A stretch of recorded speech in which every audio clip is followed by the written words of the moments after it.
समझते थे, आपको विशाल हृदय का व्यक्ति समझते थे, आप झूठ नहीं बोलते ऐसा समझते थे। लेकिन आपने इन गरीब लोगों को सड़क में ला करके खड़ा कर दिया। आज तक आप एक भी बार भारत सरकार के प्रधानमंत्री से जाकर के ये नहीं बोला कि मेरे प्रदेश में 30 लाख लोग पीएसएल में अपना धन जमा किए हैं, उनका पैसा दिलाना है, नहीं तो मैं चौथा बार नहीं आ पाऊंगा। आदरणीय मोदी जी, आपने एक बार भी नहीं कहा, एक बार भी नहीं कहा मित्रों,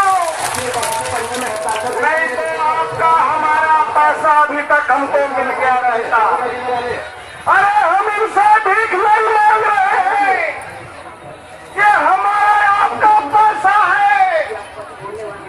ना हम मोदी जी से भीख मांग रहे हैं, ना हम रमन सिंह जी से भीख मांग रहे हैं, हमारा पैसा मांग रहे हैं, हमारा जमा पूंजी मांग रहे हैं। मित्रों, गरीब लोगों ने, पानी भरने वालों ने, सब्जी बेचने वालों ने, ऑटो चलाने वालों ने, किसान लोगों ने, तमाम लोगों ने पीएसएल में पैसा जमा किया था। और केवल हम ही लोगों ने नहीं, अरे शासकीय अधिकारियों ने भी जमा किया था। मैं तो डिप्टी कलेक्टर साहब से पैसा जमा कराए हूँ, पीआई साहब से पैसा जमा कराया हूँ।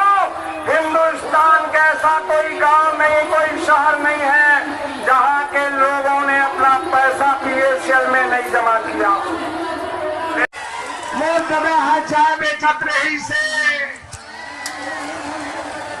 मोला एक गाँव 60 महीना के चौकीदार बना लो, ऐसा कई के गाँव बन गए।